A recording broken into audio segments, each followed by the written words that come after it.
Seat पर तमाम कयासों के बाद आखिरकार प्रत्याशी की घोषणा हो गई है।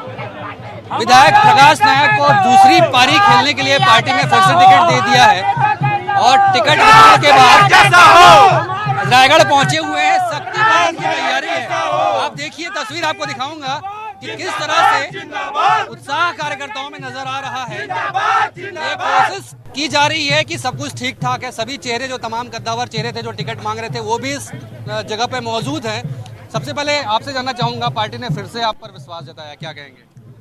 सबसे पहले धन्यवाद देना चाहूँगा हाईकमान जी को कि उन्होंने एक बार पुनः मुझ पर विश्वास जताया है और मुझे पुनः एक बार मुझे टिकट दिया है। मेरा वो रहेगा कि मैं एक बार पुनः रायगढ़ सीट को कांग्रेस छोड़ डालूं। चुनौतियां किस तरह की होंगी, क्योंकि काफी हाई प्रोफाइल सीट हो गई है, ये एक बड़ा चेहरा बीजेपी से मैदान में है, क्या कहेंगे, किस तरह की चुनौतियां होंगी? देखिए, कोई बात की चुनौती नहीं है। जो भाजपा के उम्मीदवार हैं ओपी चौधरी जी, वो खरसिया से चुनाव हारे थे। इस बार खरसिया छोड़कर रायगढ़ आए हैं। बाहरी और भीतरी का मुद्दा रहेगा।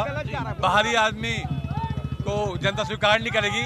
एक बार पुनः कांग्रेस को जनता वोट देगी। कार्यों की लंबी फहरिस्त, क्या लगता है उससे लेकर जनता के बीच जाएंगे? राज्य सरकार की योजनाएं, ये भी मुद्दा रहेगा। जी देखिए, मैंने 5 साल में पूरा काम किया है। जितने हमारे वादे थे सब हमने पूरा किया है और आगे भी हमारा विजन है कि रायगढ़ औद्योगिक नगरी है। सबसे बड़ा मुद्दा यहाँ पर रोजगार का है। रोजगार मैंने पिछले 5 साल में बहुत सारे लोगों को दिलाया है। हमारे औद्योगिक जो संयंत्र हैं उनसे मैंने बात किया है।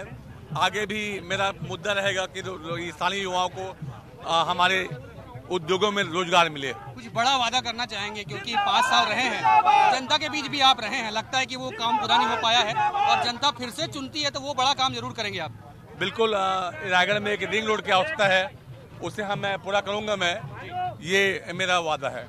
तो प्रकाश नायक जी हैं, फिर से दूसरी पारी की तैयारी कर रहे हैं और वादों की लंबी फहरिस्त। रिंग रोड एक बड़ा मुद्दा है जिसको वो करना चाहते हैं। जिलाध्यक्ष अनिल शुक्ला जी, उनसे भी हम बात करेंगे, क्या कहेंगे? चुनौतियां बहुत थी टिकट को लेकर, जिस तरह से कयास लगाए जा रहे थे, कई सारे चेहरे नाम थे जो कहीं ना कहीं टिकट की कतार में थे। उसके बाद एक नाम पे मुहर लगी आखिरकार। कांग्रेस पार्टी में लगभग 23 लोगों ने टिकट मांगा था और पार्टी ने प्रकाश नायक जी के ऊपर विश्वास किया और निश्चित तौर पर जब से कांग्रेस की सरकार आई है, माननीय भूपेश बघेल जी की सरकार आई है, वो लगातार समाज के हर वर्ग के साथ न्याय कर रही है और न्याय का ये परिणाम है कि सभी को ऐसा लगता है कि वो चुनाव जीत जाएंगे। पार्टी ने पूरी मेहनत से सर्वे करवाए और पार्टी ने प्रकाश नायक जी के ऊपर विश्वास किया है। निश्चित तौर पर रायगढ़ में कांग्रेस की विजय होगी। पूरे जिले के चारों विधायक ही कांग्रेस के विजयी होंगे। बीजेपी बार बार एंटी इनकम्बेंसी को मुद्दा बना रही है, विकास कार्य नहीं हुए, इस तरह के आरोप लगाए जा रहे हैं। इन आरोपों में कितनी सच्चाई और जवाब किस तरह से देने के लिए तैयार हैं? भारतीय जनता पार्टी के पास छत्तीसगढ़ में कम से कम कोई मुद्दा नहीं है। भारतीय जनता पार्टी अपने 15 साल के कार्यकाल में कुछ बोल पाएगी क्या, या केंद्र में बैठी मोदी की सरकार के बारे में कुछ बोल पाएगी क्या? मोदी के चेहरे पे वो चुनाव लड़ना चाहती है, किंतु महंगाई, बेरोजगारी और जो सार्वजनिक संस्थाओं को बेच रहे हैं, ऐसे बड़े मुद्दे हैं। और कांग्रेस के लिए जो सबसे बड़ी बात है कि कांग्रेस का कार्यकर्ता अपनी नीतियों को लेकर, अपने कार्यों को लेकर सर उठाकर, छाती फुलाकर जनता के बीच जाएगा और कांग्रेस पार्टी के लिए वोट मांगेगा।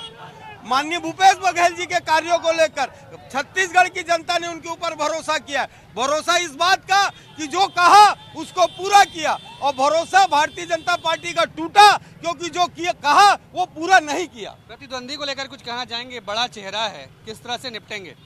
देखिए, निश्चित तौर पर वो इससे पहले खरसिया में चुनाव लड़े थे, वहां से हारे तो रायगढ़ भाग कर आए हैं। तो एक भगोड़ा प्रत्याशी किसी भी रूप में छत्तीसगढ़ की जनता या रायगढ़ की जनता स्वीकार नहीं करेगी। उनको उनके बीच का नेता चाहिए और ऐसा नेता चाहिए जो सुलभ हो।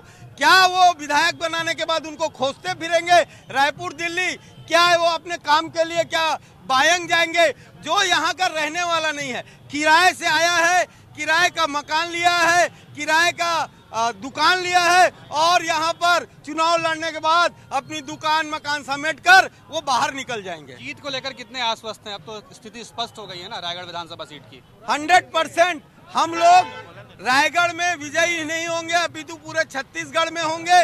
और जो हमारी सरकार का संकल्प है कि इस बार 75 पार, उसको हम सभी कांग्रेस कार्यकर्ता पूरी ताकत लगाकर उसको माननीय मुख्यमंत्री जी के इस सपने को भी पूरा करेंगे। तो विश्वास देखिए, आत्मविश्वास देखिए कि इस बार 75 पार का आंकड़ा जो राज्य सरकार ने दिया है, कांग्रेस सरकार ने, उसके बलबूते और जिस तरह से राज्य सरकार की योजनाएं हैं, जिस तरह से पूर्व विधायक का कार्यकाल 5 सालों का रहा है, उस कार्यकाल के भरोसे कांग्रेस जनता के बीच जा रही है और एक बार फिर से जीत का दावा कर रही है। कैमरामैन जितेंद्र सोनी के साथ अविनाश पाठक, Live 74 रायगढ़।